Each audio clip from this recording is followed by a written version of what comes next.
Hey guys, welcome back to my channel. I'm Jen, an expat living in Germany. Is the pandemic making you guys stir crazy? Yeah, us too. But in June, after 4 months of not traveling due to the coronavirus, we finally got a chance to travel and go to Munich. We traveled from Berlin to Munich by train the second week that tourism was open.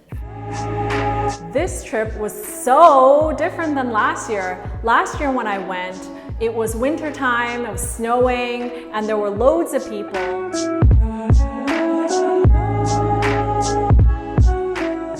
This year it was so much emptier and there were masks everywhere. In case you guys missed it, last time I was in Neuschwanstein and Munich in the winter. I'll drop the link in the description below.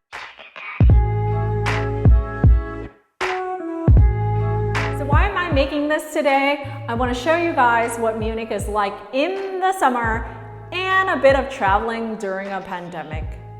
For anyone who can't travel right now, think of this as a virtual vacation. I'll show you where to have some good old German beer, where to stay and hang out in cool neighborhoods, and where to eat. All right, you guys ready? Let's head on in.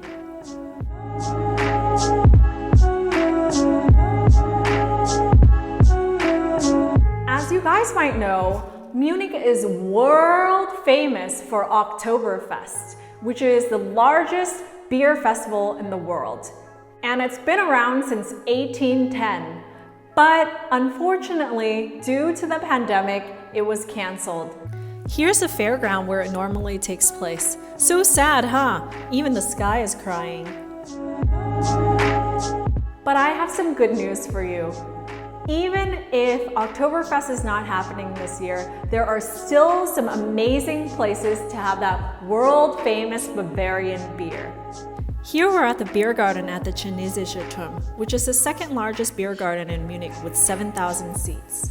Chinesische Turm means Chinese tower. It was built in 1790 but destroyed in World War II and then rebuilt. What I love about this beer garden is it's beautifully situated in the Englische Garten, which is larger than Central Park in New York or Hyde Park in London. In the summer, there were lots of people out, although we were socially distanced, of course. Another famous place to grab a beer is Augustiner Keller. It's an institution from the 1800s, and what I love is this majestic hall. The brewery itself has been around since the 1300s. So we ate inside, and I had the Käsespätzle, which is a cheese dish, and my boyfriend had the pork. Unfortunately, Augustiner Keller's outside beer garden was not open when we were there. But I can imagine how nice it must be in quote-unquote normal times to sit under these shaded chestnut trees. In terms of bars to go to, when we were there, not a lot of bars were open past 10 p.m. And if they were, they had to-go drinks only. And if you couldn't get a seat there, you weren't let in. So what did people do instead?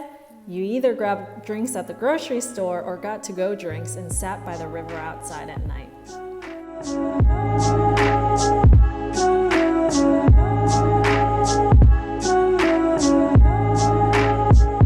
When I asked my German friends, where should I stay in Munich, they recommended two cool neighborhoods, Glockenbach and Maxvorstadt. Glockenbach is scenic, hip, and central, with a really nice plaza called Gärtnerplatz. And it has gorgeous streets with loads of cafes, restaurants, and shops. It's also by the Isar River, where lots of people hang out and you can also run.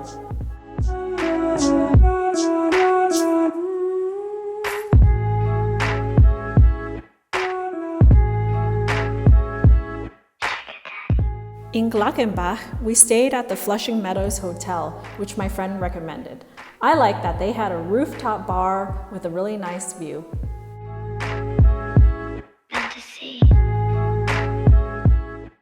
The rooms were also nice with a modern industrial design. Another cool neighborhood to stay in or hang out in is Maxvorstadt. It's also known to be very vibrant and trendy as well.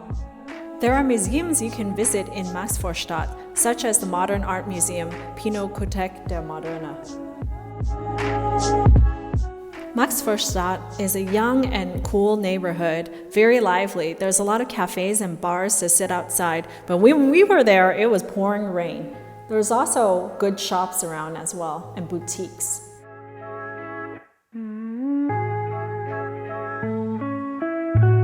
Alright, so maybe all that walking around and drinking is making you a little bit hungry?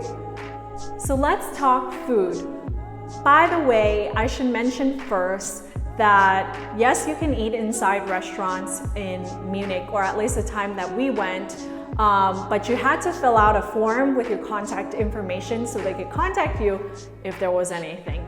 Tables were spaced apart, and you also had to wear a mask if you were not seated at a table. Now, back to food. So for German food, you can definitely go to the breweries or the beer gardens. One of my favorite places to eat a schnitzel in Munich is Liebighof, and I featured that in my last video. What's great about Munich is that there are a lot of international options for food as well, beyond just German food.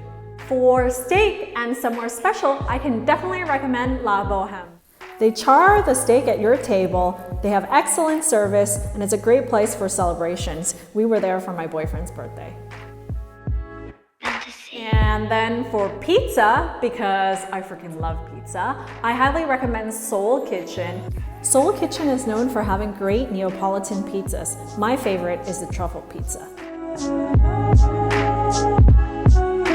Now, I know this is gonna sound really weird, but Munich has excellent Chinese food. I would know what good Chinese food is because I'm Chinese American and I grew up eating Chinese food. Although there are some authentic Chinese restaurants in Berlin, I have been way more impressed by the ones in Munich. I went out eating with my friend Moon, who's Taiwanese, and we both agree that the two restaurants I'm going to list are delicious. One of them is Le Voyage. Le Voyage has house-made Peking duck with a nice crispy skin that they make in-house, and it comes with pancakes on the side. They also have juicy pot stickers and traditional Asian vegetables as well. Another great restaurant is Mai Garten, which really blew me away in the freshness of their ingredients. If you find yourself at Mai Garten, I highly recommend the boiled dumplings, which are very, very flavorful. I also recommend the whole steamed sea bass, which is one of the freshest that I've ever had.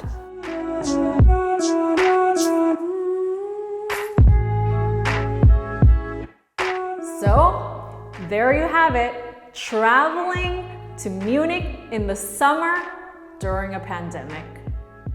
If you can't physically travel right now, I hope that you are at least able to travel with me virtually. And if you do get a chance to make it to Munich, I'd love to hear how your trip goes. If you have any questions, please don't hesitate to ask in the comments. I usually try to answer questions. And for more videos on travel, on personal development, or on expat life in Germany, please do subscribe to my channel. I love empowering people to design the life and work that they dream of.